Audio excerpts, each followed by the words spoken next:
उत्तराखंड में चारों धामों के कपाट खुल चुके हैं। केदार धाम में भी श्रद्धालुओं का हुजूम उमड़ पड़ा है। बम बम भोले के जयकारे लगाते श्रद्धालु बाबा केदार के दर्शनों के लिए निकल पड़े हैं। लेकिन अब जो तस्वीरें केदार धाम से सामने आ रही हैं वो कई सवालों को खड़े कर रही है, क्योंकि केदार धाम पहुंचकर भक्ति को लेकर शक्ति प्रदर्शन की होड़ सी लगी हुई है।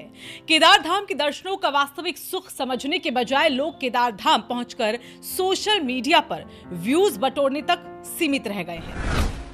सबसे पहले आपको एक वीडियो दिखाते हैं। इस वीडियो को देखने के बाद आप खुद ही फैसला करिए कि जो ये युवक कर रहे हैं क्या वो सही है।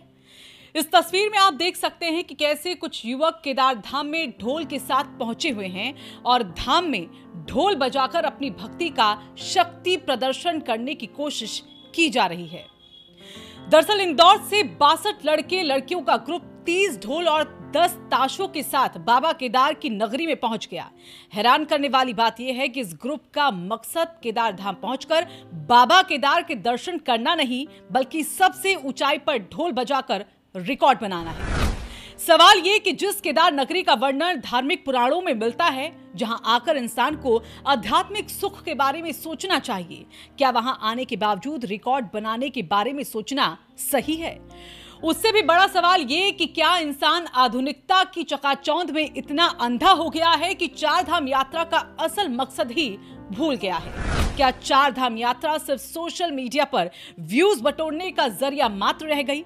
क्या चार धाम यात्रा को भी बैसाख के महीने में उत्तराखंड में जगह जगह लगने वाले मेलों की तरह समझा जा रहा है, जहां लोग पहुंचते हैं, व्यापारी कारोबार करते हैं, मेले में सेल्फी खींचकर सोशल मीडिया पर पोस्ट करने के बाद सभी अपने अपने घरों को चले जाते हैं। खैर, जब इंदौर से आए इस ग्रुप ने सारी हदें पार कर दी। मंदिर परिसर में तेज आवाज में ढोल बजाकर नाचने लगे तो मंदिर समिति ने इन युवकों की रील बना ली। साथ ही ये संदेश भी दिया कि बाबा केदार का धाम दर्शनों के लिए है, रील बनाने के लिए नहीं। तुम लोगों ने प्रशासन ने तमाशा बना रखा। चल अब ये बजना नहीं चाहिए। मंदिर का ढोल है वो बजेगा सिर्फ। ये साल को तमाशा, तुम लोग तमाशा करना है। जिस उत्तराखंड को देवभूमि कहा जाता है, लोक आस्था का केंद्र माना जाता है, आखिर ऐसी देवभूमि में केदार धाम जैसी पावन जगह पर भगवान के घर में तमाशा कब तक बर्दाश्त किया जाएगा? तीर्थाटन और पर्यटन के फर्क को आखिर लोग कब समझेंगे? सवाल प्रशासनिक रवैये के साथ मंदिर समिति पर भी उठ रहे हैं, क्योंकि मंदिर समिति और प्रशासनिक सामंजस्य से ऐसा करने वाले लोगों पर रोक नहीं लगाई जा रही। साल 2013 की आपदा तो आपको याद ही होगी। उस आपदा के बाद केदार धाम में सच्ची आस्था रखने वाले भक्तों में कमी देखने को मिली, जबकि दूसरी ओर रील्स बनाने और फोटो खिंचवाने वालों की संख्या बेतहाशा बढ़ी। पिछले साल भी कई रील्स सोशल मीडिया पर वायरल हुए थे। तब भी चारों धामों में दर्शन के नाम पर रील्स बनाने और वायरल करने को लेकर सवाल खड़े हुए थे, जिसके बाद मंदिर समिति ने रील न बनाने के साथ ही मर्यादित कपड़े पहनकर दर्शन करने के लिए बोर्ड लगाए थे। लेकिन इस बार ऐसा कुछ नहीं दिख रहा और चारधाम यात्रा कर दर्शन करने का सुख केवल रील्स की दुनिया तक ही सीमित रह गया।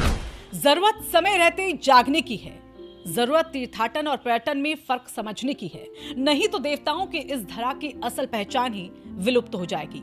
उम्मीद करेंगे कि मंदिर समिति, सरकारें और प्रशासन इस दिशा में सख्त कदम उठाएंगे। साथ ही उम्मीद ये भी कि जब भी कोई चारों धामों में दर्शन के लिए जाए तो मन में केवल भगवान के दर्शन करने का विचार हो, आध्यात्मिक और आत्मिक सुख प्राप्त करने का विचार हो।